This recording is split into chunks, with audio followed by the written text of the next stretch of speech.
Well, that'd have to be the Jaguar XF-RS.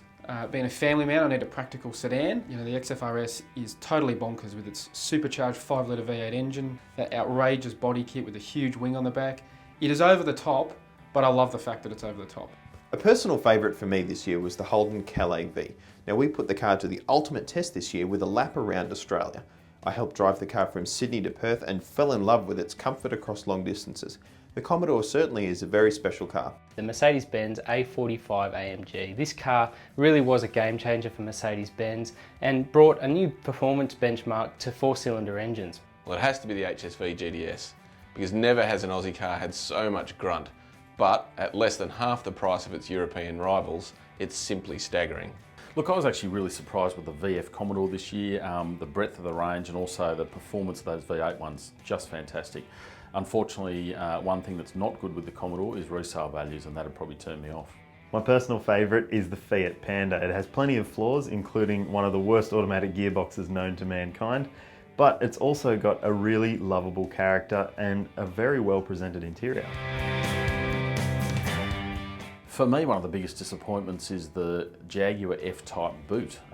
It's a really good car, except when you go to pop the boot, you literally can't fit anything in it, which for me would be a deal breaker for that car. It's people are going to want to go on a weekend away. The fact is you can't with the way the boot's set up.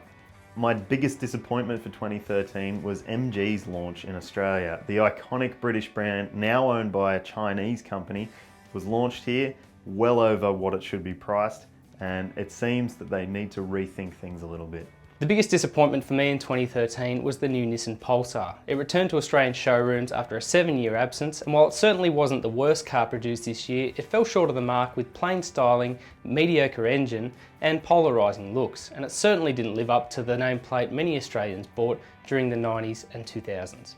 My biggest disappointment of 2013 is not a car at all, it's actually the Australian car manufacturing industry. It's been a watershed year, and with Ford and Holden both announcing that they're no longer going to build cars in Australia, it's going to have massive ramifications over the culture, economy and community within Australia in the next couple of years.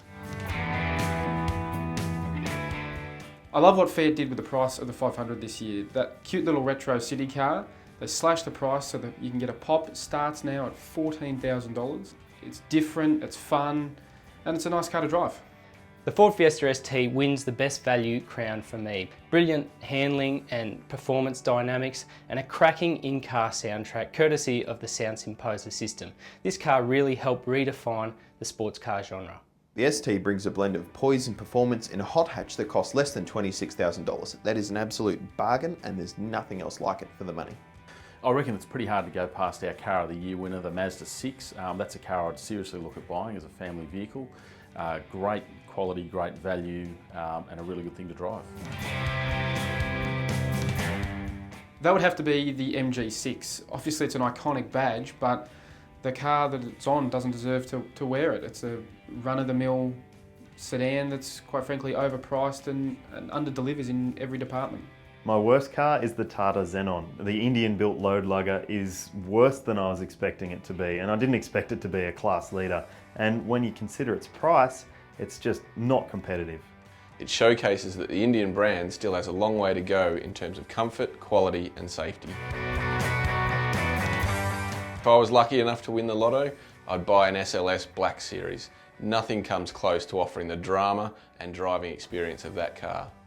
Look, it'd have to be the Porsche 918 Spyder. This car was absolutely epic. Incredible performance and incredible fuel efficiency. If you want, drive it in electric mode. It really is an amazingly accomplished sports car. Being a family man, I'd have to go and get myself a Range Rover. You know, it's big, it's plush, it's like driving a lounge room. It's just an epic, epic car. Best car of 2013 for me was the Mercedes-Benz CLA 45 AMG. It's a car that's important because it redefined what is possible with performance from a 4-cylinder engine.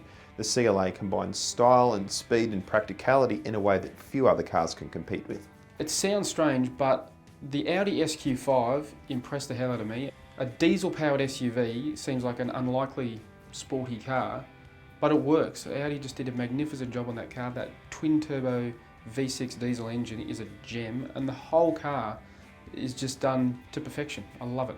My choice for the best car of 2013 is the Mercedes-Benz E-Class. It may look like just a comprehensive facelift, but they've really rethought a lot of elements about this car, and that's why it won the luxury car over $80,000 class in Car of the Year. Well, the best car, I reckon, is the A45 AMG from Mercedes-Benz. It resets the hot hatch benchmarks, but it carries all the hallmarks and signatures of its V8 powered siblings.